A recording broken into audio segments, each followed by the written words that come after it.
Howard Doss. Sean Larkin. Yes, sir, man. Another episode here of Coptales and Cocktails. And the guest we have this week, just in a weird way, a couple years ago, we found out that he and a couple of his teammates happened to be fans of Live PD. Usually on Saturday nights, a couple guys led by Anthony Sherman go to one of the rooms, and we usually watch Live PD.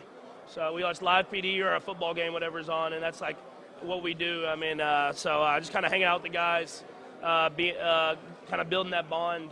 That brotherhood is definitely, I think, translated to the field. Teammates, yeah. We played one of those contact sports. Not dodgeball, not doubles tennis. Okay. The American football. Oh. Not the international football, but the American football. But yeah, these guys were actually getting ready to go. They were, prepping for the Super Bowl. They were going to the Super Bowl.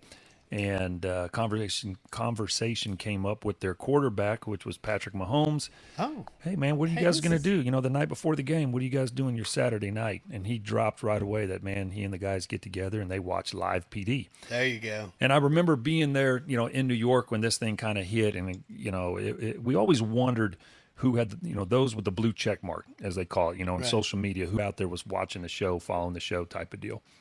And when Patrick was talking about it, referring to Patrick Mahomes, he was like, yeah, Anthony Sherman, he's kind of the leader of the group.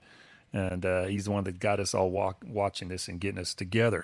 So we are very lucky to have here on our podcast today is actually the now retired football player, Anthony Sherman. Anthony, man, appreciate you being here, buddy. No, thanks for having me on, guys. I was a big fan. Yeah, well, I was my bank account was a big fan too, so that's missing it as well. But Oh yeah. it is what it is. But Anthony is actually coming to us. He's doing this remotely from Cabo down there, so we appreciate your time. That Mexican restaurant over by Broken Arrow? Yeah, that would Los Cabos. Yeah, is that the one you're talking about? Yeah. Hey, but we also have drinks on this show, right? We do have drinks on this show, yes. I like how you move my head around. Yeah, Howard has a terrible habit of moving getting away from the mic. He moves it away, so I have to grab the back of his head and push him forward towards the mic. You got a good coach there. Yes, I'm a bad student though, not coachable. So he continues to do it. So what are we gonna drink today?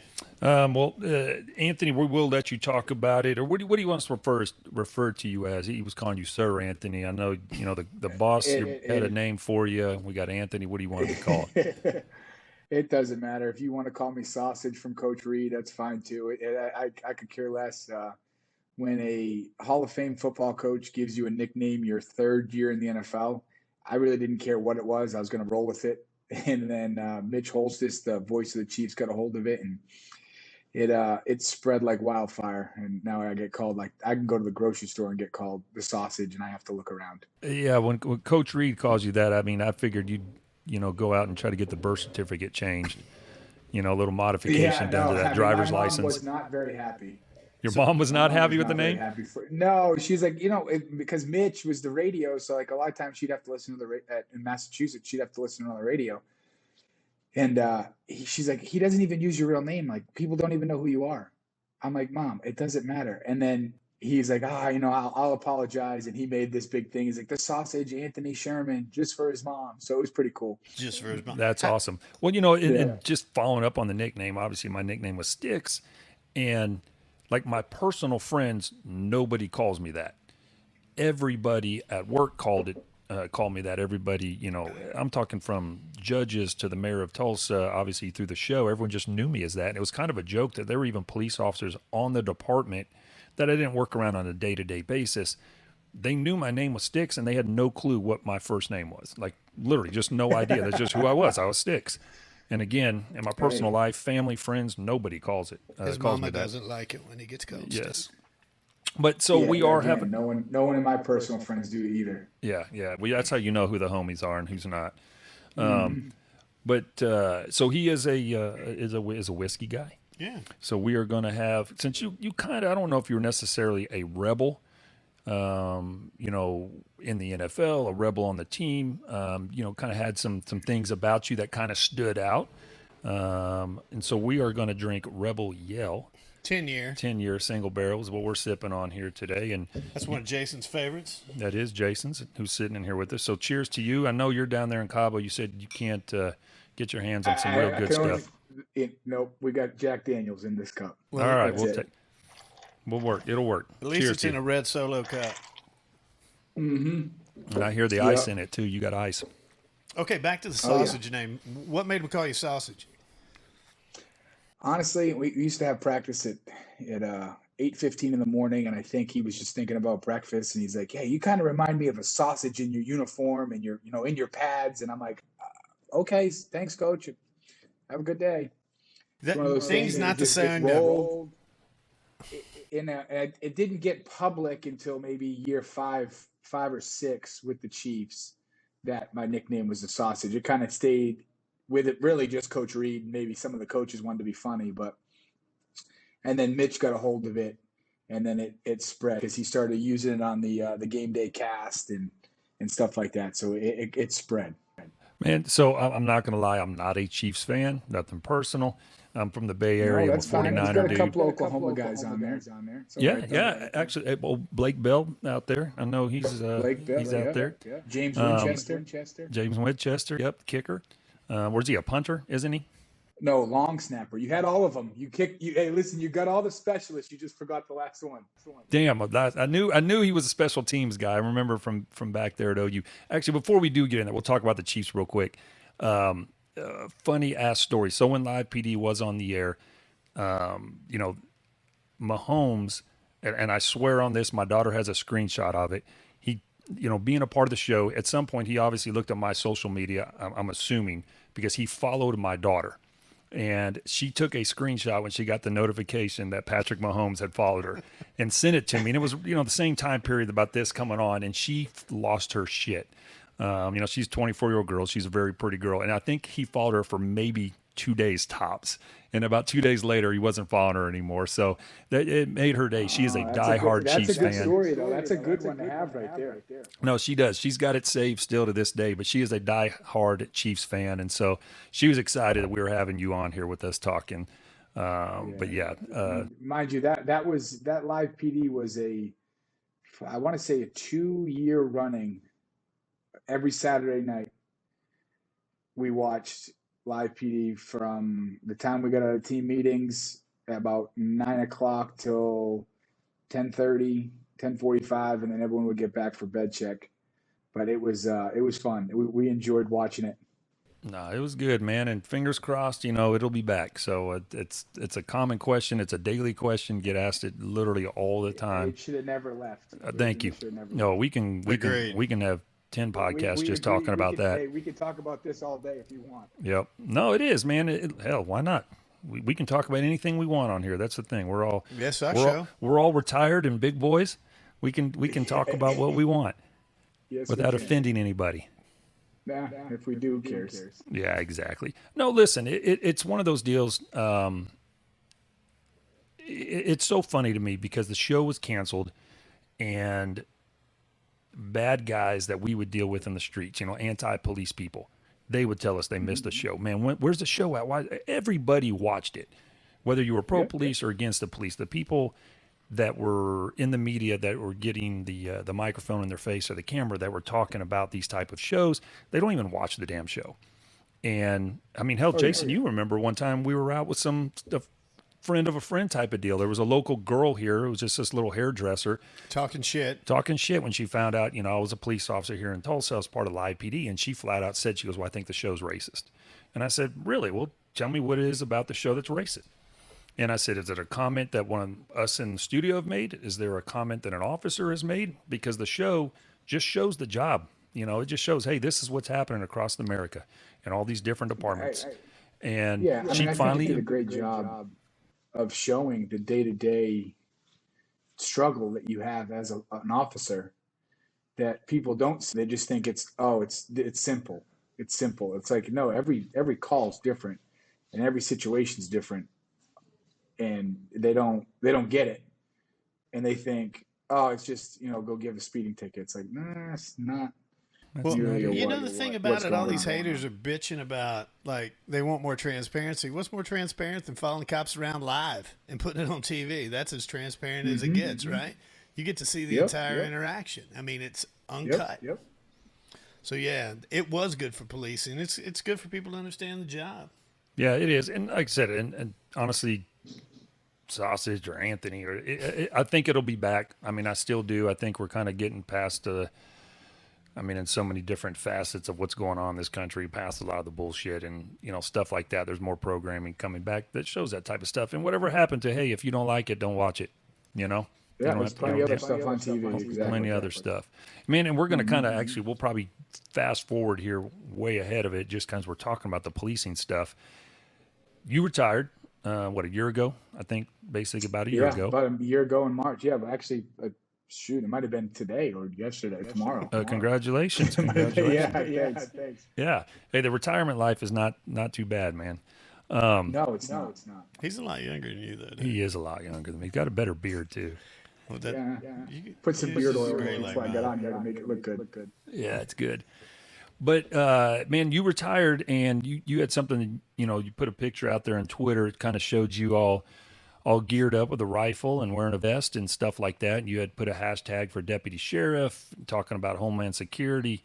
We will probably bounce back just talking about, football, at some point here. But what it is that you're doing now or since you retired? Yeah, so it actually is a funny story. So Adam LaRoche, retired baseball player, he came and spoke at a couples Bible study to us maybe five and a half years ago, and he was talking about the trafficking aspect of law enforcement and kind of what he was doing at the time. And he wasn't credentialed or anything like that yet. He was just a civilian that was helping with these nonprofit organizations, going into these overseas brothels and getting intel and just seeing what an awful world, awful life that these people have. And when he came back to the States, he's like, I want to be more active. And he's got the E3 Foundation, which is for retired or combat veterans and victims of sex trafficking. So when he came back, he started that organization, and then he got into law enforcement. We became really good friends after that conversation, and that's something that I've always wanted to do is get into, helping people that can't help themselves is the biggest thing. And I got lucky enough to get in with the Bourbon County Sheriff's Office, which is funny that it's called Bourbon County. And then I got into be a task force officer with Homeland Security. So I'm tasked to help with trafficking and other aspects of that world that goes on. So are you essentially like a reserve deputy? Part-time sheriff's deputy, and then full-time, part-time TFO, which is task force officer. Yeah. So do you get called out? You get to do a bunch of stuff, or you? I get to do quite a bit. It's when I can, type of thing. So if I got to get the kids to school or something like that, I can't make it or whatever. I don't. There's no time restriction on it. But yeah, it's been a lot of fun. It's been another way for me to help with retirement and being back in that kind of, which that brotherhood of that one mission, search warrant or whatever it is. It's like you're going into this house, you've got an objective. This is what you're all going to do. Let's go do it. Let's get the goal done. So it's been something. It's been fun to be able to transition into that. And I had two uncles that were law enforcement. It's one of those things where if football didn't work out, I was probably going to be a police officer at some point in my life. College wasn't the number one option. Now I got to ask, you talked about your mom kind of before, about the nickname and stuff like that. What's mom think about you carrying a gun and going booting doors and going through? She tells me don't call her before I'm doing any of that. Make sure it's after I've got nothing planned or something like that, so she doesn't know it happened until after. Well, I'll give you this advice, and I'm sure some of the other guys you're working with have probably said the same thing. If you're ever involved in an officer-involved shooting yourself, or you're around when one does happen, call mom, actually probably call your wife first, just because she's local. Yeah. But call mom right away, because the last thing you want is, you're fine, everybody's fine. 3 hours later, it's already hit the news and they're hearing about it. Bourbon County deputies, task force officers involved in a shooting, and you haven't told anybody, you're going to get your ass in trouble. I promise. I've seen it happen to cops numerous times. I can tell you right now that would definitely get me in trouble. So I know you played offense quite a bit. What's it feel like actually having to tackle somebody now? That's a new thing for you, huh? Instead of hitting them and running around. Oh, I got to do it in special teams. Oh, okay. I got to do it on special teams. So I'm actually. So you clept out of tackling? Sometimes they joke and say that I'm the additional canine. God, so can you imagine? I'll go out if I have to and track them down. Okay, so the sausage, talking about being the additional canine. Give us the physicals here. No, if someone tries to run, I've got NFL kickoff return guys. I'm pretty sure I can get. What? What's your 40 times what he's saying? No, I want to know your size, your height, weight. You're a beefy guy. I'm 5'10", probably 250. Yeah. I ran at the combine, which was 11 years ago now. I ran a 4.73. Damn. I benched the bench press at 32 times at 225. So I guess if you think about it, I'm short, compact. I'm kind of like a sausage. A sausage. Speaking of something like that, you throw in the grill. Speaking of combine and sausage, did you guys remember that video of that guy running the 40 and him kind of exposing himself? Oh, his dick fell out. Yeah, do you know who that is? Do tell. Sean Larkin. It's Chris Jones, one of my old teammates from the Chiefs. Get out of here. Yes, we didn't realize it until someone brought it up. Until you saw his dick? Put the video. No. I know that dick. Oh, Chris, that was you, dude. How you been? No, he put the video of him running the 40, and we're like, oh wait, that was you? He's like, yeah, don't talk about it. He was mic'd up too, wasn't he? At the end, he was like, my dick fell out. He's hilarious now. He is a funny guy. He fits his personality. I was wondering, what did he have on under there? Nothing. Nope. Man, so sausage, you are the sausage. It feels weird just saying that. I'm just going to call you Anthony, man. So that's fine. All right. Bourbon County, is that in Missouri? Nope. Southeast Kansas. Southeast Kansas. Okay. Heck, we could have went. Yeah, we could have just driven up there. Because he's in Cabo. Yeah. I'm in Cabo. Yeah, we can do another one. Oh, we were talking about bird hunting. You guys bird hunt up there. Bird, deer, whatever you want. You originally grew up in Massachusetts, correct? Correct. Yep. What town? North Attleboro. Okay, what's that near? Well, do you remember Aaron Hernandez at all? Yes. I've heard of him. Yeah, little problem there. There's some podcasts about him. That town is my hometown. Well, the reason I ask is I'm a traveling nurse. I'm doing a gig out in Cape Cod right now. So, Attleboro's that. Oh, Cape Cod. Yeah. Where in Cape Cod? Hyannis. Okay, yeah. It's about probably an hour 30 from where I grew up. Yeah, it's a different world up there. I'm right on the Rhode Island, Massachusetts border. Okay. So you're pretty close to Providence? Minutes. Yeah, I'm 20 minutes from Providence north, about 45 minutes from Boston. But why did you not go back to Attleboro, and why'd you head to Kansas? We love it out here. Kids, wife. My wife's from Connecticut. Her whole family's there. My whole family's in Massachusetts. We just loved it. In Kansas, the Midwest, there's something about it. you guys can, I know Sean can definitely attest to it, but the Midwest, there's something about the people, the way of life, the land. So we bought some acreage, and I got some hunting property, and we built a house out there, and we're putting our roots down. No, good for you. I'd say the same thing, growing up in the Bay Area. And listen, when I first moved out here, I did not like it in Oklahoma. But as I got older, as I had kids, just as you talk about space, I mean, you can't beat it. And the people, legit, this is, sounds like a sell for the, hey, move to the Midwest, but there's a lot of problems going on in some of the coastal states, I think, whether it's politics or whatever it may be, money, etc. Yeah. You come here to the Midwest, man, no one messes with you for the most part. You can do your thing with a lot of space.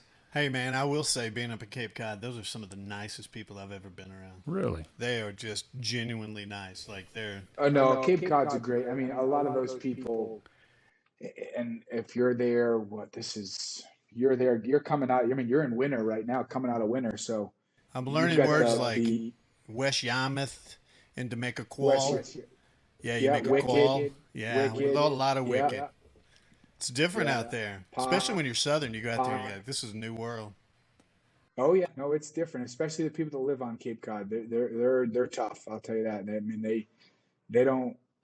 They get the snow, they get the wind, they get the water. Like it's the different animal that living on the Cape than it is living in the rest of Massachusetts. All right, man. Now we're going to jump back a little bit to the football stuff. Obviously, you were kind of an OG. What were you in there? 11 years ish? 10 years. 10 years. So, 10 years. And what's the typical NFL football player? How long are they in? 3.5. As I say, it's like 3 to 5 or something. And That's what I heard. 2 if you're a running back? I mean, it's not long. So, I mean, that's a rarity, to get pounded around like that. And I know a lot of the younger guys, they looked up to you, or at least, hell, even coaching staff kind of leans on you dealing with younger guys. But in the league, you've obviously got people that come from all different walks of life, all different backgrounds and stuff like that. Everything from where they've grown up to where they've gone to school with and things like that. And over the last couple of years, when the anti-police movement, like we talked about the shows coming off, it wasn't very popular for anybody, a celebrity or an athlete or a musician, to speak fondly of the police. And there were a couple guys, I know in the NFL that did come out pretty openly talking about it, especially police officers that were being killed, in the line of duty and stuff like that. And I know you've always been a big pro-police guy. What was that kind of like? I don't even know if I'd say pro-police, just pro-law and order for yourself. It wasn't. I kind of had one of those, like, this is who Sherman was. This is who Sherman is. Like, you leave him, like, don't. He's gonna have his opinion, and he's not gonna change his mind about it, or whatever. Any aspect of that, I kind of not demanded, but had a respect in the locker room that it wasn't like, oh, here comes Sherman, like whatever. It was kind of one of those things where it was, I am who I am, and if you don't like it, then we don't have to talk. I've got my friends. I don't need many more. Like, one of those things where it's like, whatever. And the locker room was great. I mean, Coach Reed and Veach did a great job of bringing in guys. And that's one of the things I think is the reason they've had so much success, in the last 4 or 5 years. One, Patrick Mahomes. 2 is the locker room itself. Everyone loves each other, regardless, like you said, regardless of where you grew up, how you grew up, where you went to school, who's, whatever it is. It was, we have one goal, and it's to win the Super Bowl. And I don't care what has to happen, but we're going to do it. We're going to accomplish it together. And then, you do your own thing outside the building, but when we're in the building, this is what our goal is, and we're going to go get it. So Coach Reed was holding all of you to that standard, right? Oh yeah. I mean, he's one of those guys. He's a great, unbelievable coach, unbelievable leader. And it was one of those, like, your dad, you didn't want to let down. He might be mad, bad play or whatever, but you just never wanted to let him down.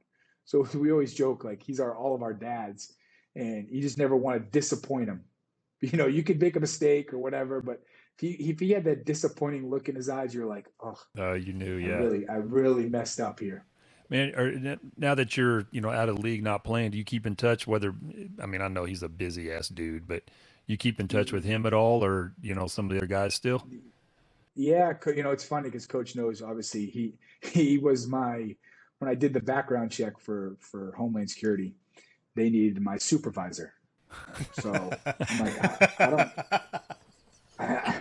don't. Can we get a reference from your boss, please? I got a head coach, so yeah. I went over and I was like, Coach, Homeland needs your home address and your number. They might need to call you for. He goes, oh, don't worry. I know those guys. We'll be all right. I got I him. said, thanks, Got you coach. That's covered. all I need. All right, good. I said, I just need your information. So he was great about it. And he'd always, he'd text me every once in a while, like, hey, still keeping your head low. Like, so we always talk back and forth. Still stay in contact with a lot of the coaches and a lot of the guys on the team. That's good. Talking about the background investigation, and I'm assuming for HSI, I mean, I know how it is even at a municipal level. I mean, and I'm not exaggerating. You have to put down every single teacher you've had in your whole life. I can't remember. No, I'm dead serious. There's some spaces where you put do not remember. I mean, you go back. They want neighbors that you live next door to when you were 13 years old. Put your head. Literally, it's like wherever you put your head for amount of time, they want to know that address. And maybe a utility bill. Like it is. Yeah. Even if you were couch flopping, when you're, those things you do in your late teens, early 20s type of deal, when you're, living with a couple guys for a few weeks and you bounce to another place for a few weeks, you've got to put it who you were with. I mean, it is that. And what they do is they will holler at your roommate from back then. And then all they're going to say is that roommate, hey, did you used to live with Anthony Sherman? Yeah. Man, who were some other guys you hung out with? And then they're going to give another name that's not on the resume, and those are the ones they're going to call and start asking. No shit. Oh that's yeah, yeah. Especially for something like HSI, a federal agency. I mean, it's that in depth. Do you miss it, man? Do you miss no, I don't. Honestly, it was that 10th year was my goal was 10. I got 10, and the Lord showed me the door. With all of the political stances the NFL was making, the COVID policies, all of this nonsense. He was like, hey, I'm going to make it easy for you. I gave you 10, and then head on down the road. And then he opened up another door with all this law enforcement stuff. And it's been a good transition so far. Doesn't it feel good to, again, 10 years is a long ass time in the NFL. Hell, nowadays it's a long time for any job. People don't seem to stick around for much anymore. But to be able to walk away, close that door with no buyer's remorse. You're able to step away from it and be like, man, I did it. There's other stuff. I gave him all. There's other stuff happening, and not feel bad about it. Oh yeah, I mean, I think I was blessed to be able to my last 3 years was Pro Bowl, Super Bowl win, and a Super Bowl loss. But I was able to my last 3 years in the NFL. A lot of guys don't ever get any of those years, and no matter how many years they play. So for me to be able to get those three, it was kind of like, what else? I mean, could I come back? Yeah, my body feels good, but like, what else? What am I really doing at this point? Like, am I just whatever coming back for the paycheck, whatever? I've got 3 little kids, a wife that has put all her stuff on the back burner for the last 10 years. And now it's finally her time to, enjoy the stuff that she's wanted to be able to, do, either help. She was a Division I softball player at UConn. So for her now to be able to, help coach softball, she hasn't been able to do that because, she didn't have time where either I'm at work or I'm at training or working out, and she couldn't take the time to go with the 3 kids. So being able to do that stuff now it's been a lot of fun, being able to pick the kids up from school. Yeah, I mean, professional athletes, obviously everybody sees them on TV, and the guys that are active in social media and they're posting, whether it's their fancy ass watches or cars or the good lifestyle, hopping on a PJ somewhere type of deal. But for those that are married out there, the sacrifices that spouses and the kids have to make, because you guys are on the road, man. You guys are grinding. You're gone a lot. And, to reward her back, the fact that you're home right now is a big deal. But real quick, just because it just happened, in the last 48 hours or so, what's your thoughts about Brady coming back, man, for his 912th year? I mean, he's a competitor.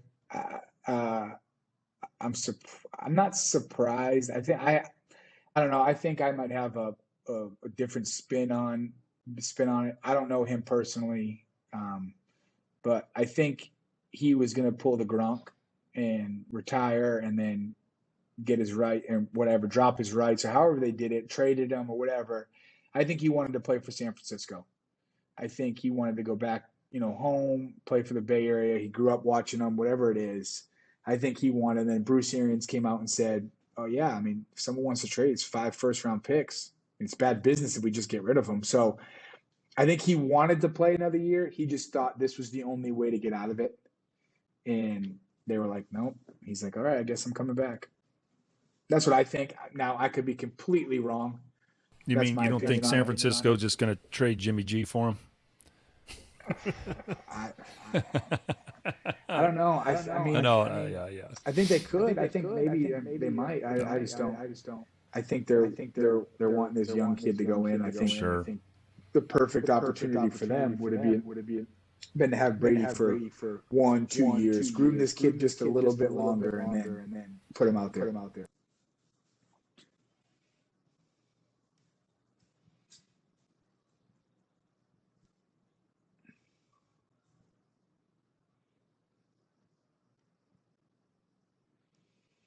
What I've found that a lot of the newer, the last couple years of my career, the linebackers that I went against did the old jump around.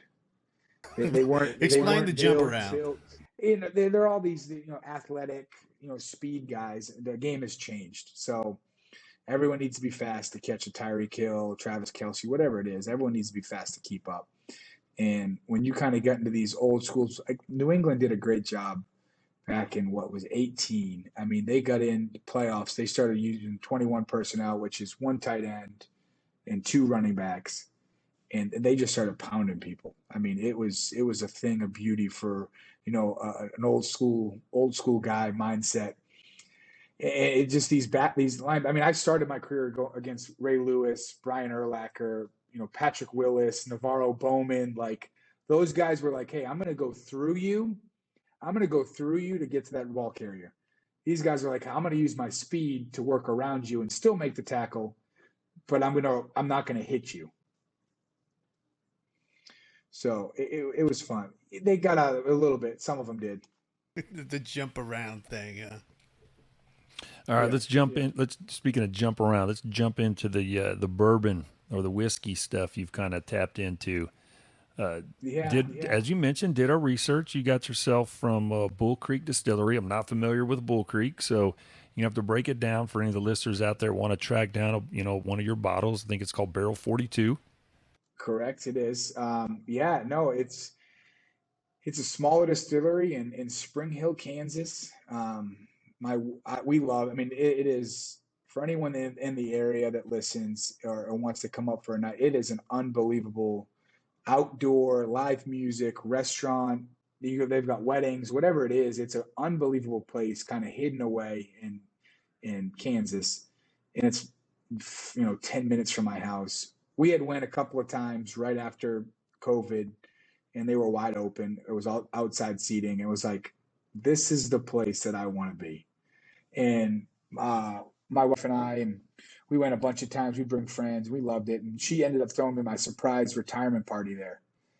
And we had a great night. The night was so good, I dropped my phone in the parking lot. Didn't realize it until the next morning when I woke up and said, "I don't know what my phone is."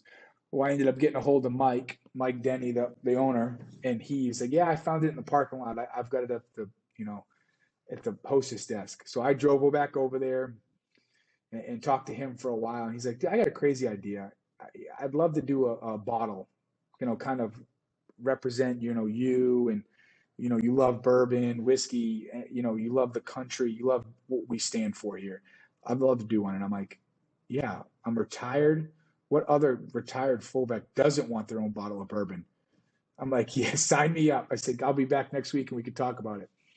And I didn't really have any idea. Like, I know it tastes good. I know what I like to drink. I don't have the whole idea, the processing of it. And Mike and his guys, I was like, "Hey guys, I don't really care." I was like, "Make it taste good." And they're like, "Nope. You are involved from start to finish." I'm like, "Okay, guess so." So we went and did the whole tasting process, and we've come up with an awesome rye blend that is super smooth. I wanted you to be able to taste the whiskey, like taste the bourbon, like you drinking something, but not give you that like I'm gonna keep drinking this because someone poured it for me, and I just don't want to keep. I don't want to have a couple. I'm like, I want to have 2 or 3 a night, and enjoy myself with it. And that's what we came up with. And if anyone wants to get it, I'm pretty sure they've got it online. I think that you can always hit up one of those guys, Mike Denny or Bull Creek Distillery on Instagram, Facebook, whatever it is, and reach out to them, and they can always ship you a bottle and get it taken care of. Again, just for anybody out there listening and want one, it's called Bull Creek Distillery, and Anthony's is called Barrel 42, which was your number, obviously, for the Chiefs. Was that your number all through high school, college, the whole thing, or just something you had there just with the Chiefs? Just with the Chiefs, I actually was 49 throughout Pop Warner football with Mighty Mites and stuff, and then I went to high school and got 49, went to college, got 49, and then when you get to the NFL as a rookie, they just give you whatever. And when I got drafted by Arizona, they gave me 35. I had that 2 years, and I'm like, I just don't really like it, 35. So when I got to the Chiefs, Alan Wright, the head equipment manager, he's an awesome dude. He's like, hey, listen, like, here are the numbers you can pick. What do you want? So I'm like, I kind of like 42. So it rolled from there, and that's what I was the last 10 years. Hey, when you're not drinking that, what other bourbons you like? Bullet. Bullet's a great one. Woodford Reserve. What else? Hoot and Young. I don't know if you've had that one. Hoot and Young. It's a you gotta try it. It's pretty good. It's out of Florida. It's a good backstory, Sean. You'll like the backstory if you look into the guy that Hoot and Young, the guy that did it all. Really cool story. Yeah. Well, Jason's looking it up right now, I think. There's very rarely a bourbon we haven't heard of. You have stumped us here. Hey, there you go. No, I mean. Yeah, when we wrap this up, when we're off air here, we'll get your address and we'll send you, one of these Coptales and Cocktails bottles so you can I would love jump into that and let us know what you think, man. And send me, and then we'll change out. I'll get you Distiller's Cut, which is another bourbon or whiskey that Bull Creek has, and then mine, and they actually do a couple of vodkas, and yeah, they do a lot of. I mean, it's still. I mean, they just put it this way, they're so small that they just started going to distributing. Try to get it so out. They just started getting into liquor stores and stuff like that. No, good for them. Well, Anthony, man, we've got, I don't know, maybe 10 minutes left. And I definitely want to talk more about the human trafficking stuff that you're involved with. I know it's just been a very, very short time and you're not there on a full-time basis. Any of these cases that you've been involved with, whether it's some of the task force stuff you've been involved with already, it's kind of stuck out to you, man? Yeah, no, it's one of those things where when you hear about it, everyone thinks it's taken. The movie's taken and someone overseas or something getting abducted, and it's not. It is right here in everyone's backyard, and it's as simple as someone not wanting to go out and do whatever this guy is making them do. It's this guy's holding a ransom with either a threat to the family member or for a child or whatever it is, and it's just sad seeing the amount of girls or even guys. I mean, it can be anyone, and that are held captive by these people that can't do anything themselves. So it's like I said before, it's like I want to be able to help the people that can't help themselves. Yeah, and when you're talking and doing that. Yeah, and you kind of hit it right there when they're held captive, and not necessarily always physical. Large part of it's just the mental. They're scared to death of these people, and so I know from investigations that our vice unit, our human trafficking guys have been involved with. They'll come across girls, man, that are 17, 19, whatever it is, and they've been with some dude for 2 years that beats their ass, prostitutes them out, takes all their money from the money they're making, and they still refuse to cooperate with police. They are that scared or brainwashed into what they're doing. And, and it's sad. I mean, that's the worst part. It's like you just said, you can have run-ins with these girls 3, 4, 5 times. And it's it's sad because they won't, it. You just don't have the proof, but it. And it's one of those things you just keep going. And the biggest thing that I've kind of found is a lot of these girls have never had a male that is solely there to just help. Like, I don't want anything. Like, I'm not here to do any of that stuff. Like, I am here to show you that I care, that I want to help you. Whatever we say is like, we mean it. And like, it's not, they've never had that in their life. Either it was a father or whatever it was, it just wasn't there. Where, I mean, sometimes it happens within the family.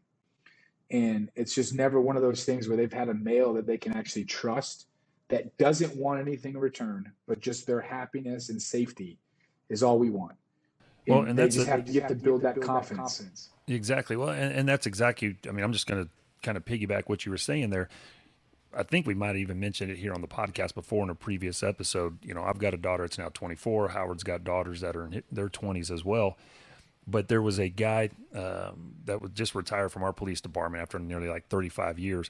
But he was a 2-star general also in the National Guard. And so I kind of looked up to this guy. He was a few years older than me on the department. He had a daughter that was a few years older than my daughter looked up to. And when mine was young, his name was Glenn Moore, and I had just spoken to him. And I was like, any advice you have for a dad with a daughter? And this was, my daughter was young.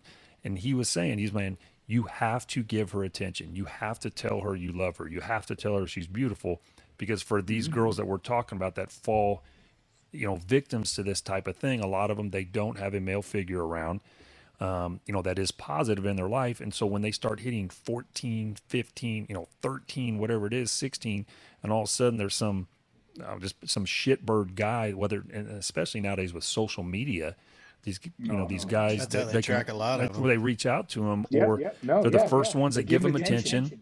You're beautiful. Hey, let me take you to get your nails done. You're pretty. And then that's how they get caught up. And it's the first time they start hearing this. And then the guy's like, hey, we can, baby, I really like you. We can make some money. And the next thing you know, they're prostituting out of hotels. Hey, I want to take you from Tulsa to Oklahoma City. And that's just how it goes, man. They get hooked up into it. Exactly how it goes. Yep. Well, the thing about, they think they love the guy. Yep. And they don't want to hurt someone they love.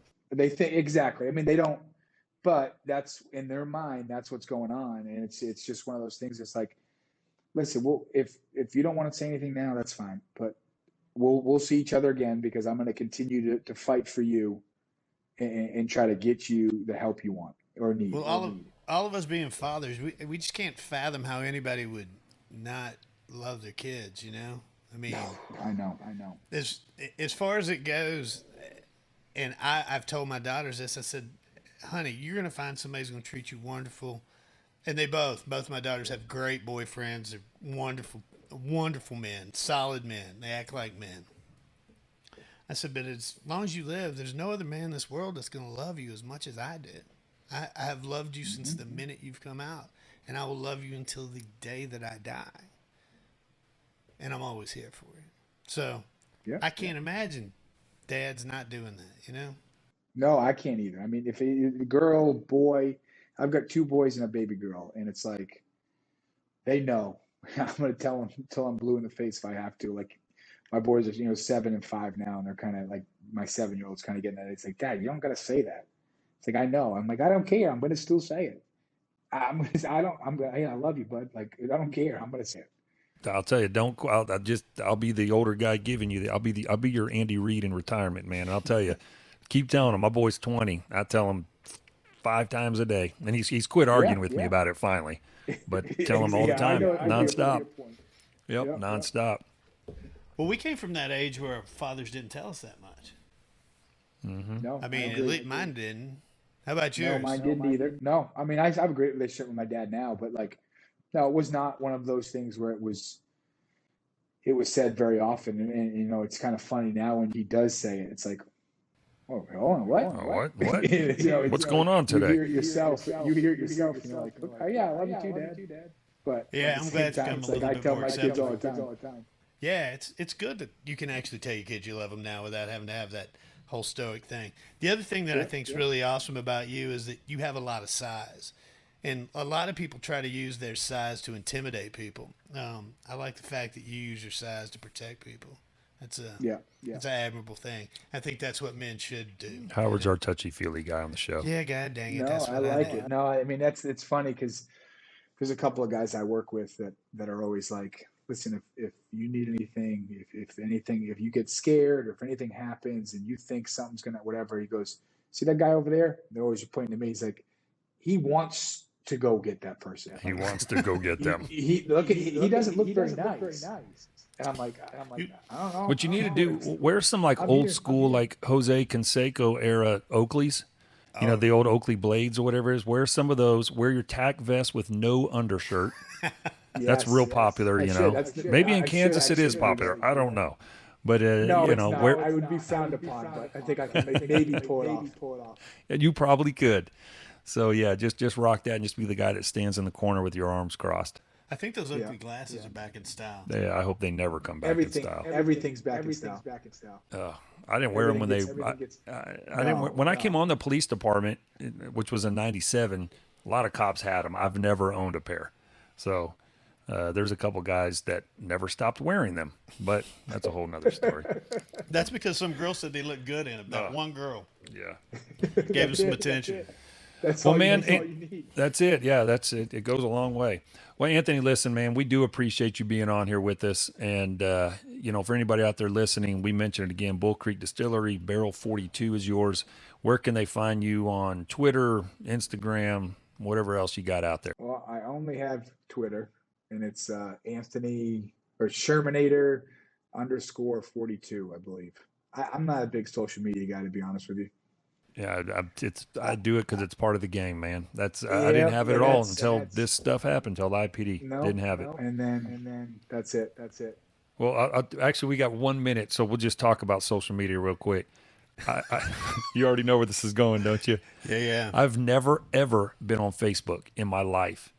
I just created an account yesterday, 2 days ago. Yeah, first time ever, 2 days ago. It's not my name, so don't anyone go looking me up. It's a bogus name I had to make because I don't want social media. You mean people lie on the internet? But the only reason I made it, people don't do that. shocker, right? So it's a totally bogus name, but the only reason I did it is because of some bourbon groups, and I'm trying to track down. I keep plugging this thing right now. I'm trying to find a Lincoln Continental between a 1961 and a 64. And so people were like, hey, on Facebook, there's these groups that buy and sell them. That's the only way I could look into them. So just talking about social media, I hate the damn thing myself. So I know what you mean. You got to have some friends to do that for you. I mean, I think now. Well, I've got these two clowns. I've got these two guys. They're not helping me. We bring you bourbon. Should help you with your case. That is true. Get you. But they all want a finder's fee, and I'm cheap. You know, that's true. Mr. Krabs. We'll just have Howard do it. Yeah, my wife refers to me literally as Mr. Krabs, you know, from SpongeBob, the guy that counts all the money. That's me. Hey. All right, brother. Well, man, enjoy your rest of your time there in Cabo, and appreciate it. Thanks, guys. Keep up the good work, man. Nice to meet you.